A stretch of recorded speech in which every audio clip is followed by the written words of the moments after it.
Hey, what's up, W.A.S.P Nation? Welcome back. Making this video really quickly.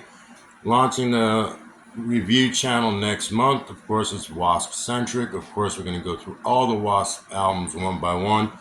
There are 15 studio albums and 3 live albums for me to review as a start to the channel. I just want to go over the discography real quick. I've been collecting for about a year now, all CDs, of course. Now, of course, a year after I start, they decide to release Savage 7, being the compilation of the first 9 years of W.A.S.P, from the first album through Crimson Idol on CD, for a pretty good price. But I just wrapped up collecting them, so I don't really think I'm going to get it. If anybody sees this, wants to send it to me, I'll be happy to take it. Of course, the reviews are going to be the same. And also, too, the bonus disc for that, I would think, I'm going to have on most of these discs, because most of these had bonus tracks on it, being the B-side of the singles. So let's get into it. Starting in the 80s with, of course, what I feel to be the masterpiece, the debut. Just saw the show for this a couple of weeks back where they did the whole album in New York City. They were on tour, but I saw the New York City show, of course, being that I live here. Just a masterpiece. The 1998 reissue starts with Animal Fuck Like a Beast, and I will be reviewing the whole thing, of course. This is the only one I found in the wild at a Goodwill I got for $6, which is a little bit much more than I wanted to pay. It is an OG CD from back in the day. It doesn't have any of the bonus tracks on it. Last Command, I feel that's a good album, but of course we'll talk about it. Reluctantly bought this because I do agree with Blackie that it is probably one of the worst albums ever made. Spoiler alert on that, being the third review.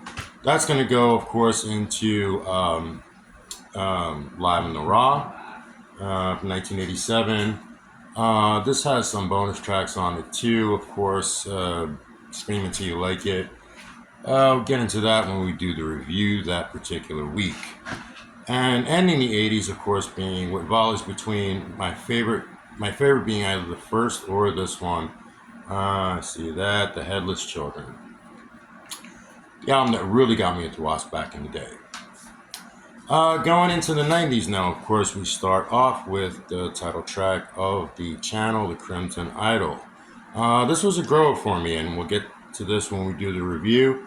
We're just doing the 10 songs. There is something related that comes down the road. We'll show that in a minute. This is also one of my favorites, probably in the top 5. W.A.S.P, Still Not Black Enough. Some of my favorite songs. Black Forever is probably my favorite W.A.S.P song, and it's on here. So, spoiler alert on that one. This is one I was going to launch the channel without getting it. I happened to find it at a good price. I believe it's OG.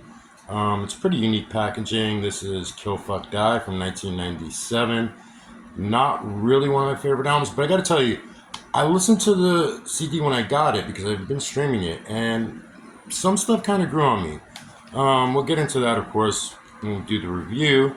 But it's pretty cool packaging, and when I had not realized it, this was Jeffrey Dahmer error, and there's a body inside the refrigerator there on the cover. That's pretty cool. I do feel this was a good live album. This was the tour for KFD, Double Live Assassins. It's a 2-disc set. I never quite understand why they do 2 CDs for double albums. You don't need 2 CDs. That's the whole point of the CD. But anyway, this is a really great set list. In spite of the fact that they do 4 songs from KFD and nothing from Eldorado comes after now. I was thinking nothing from Still Not Black Enough. But overall, this is pretty good, and we'll get to the review when the time comes for that.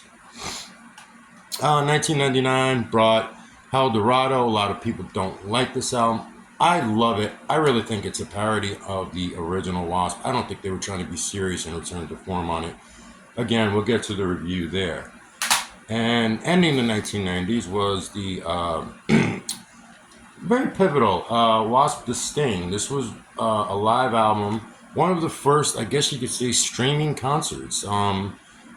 It was from 2000, and it streamed live, and a bunch of people tried to tune into it and couldn't get into it.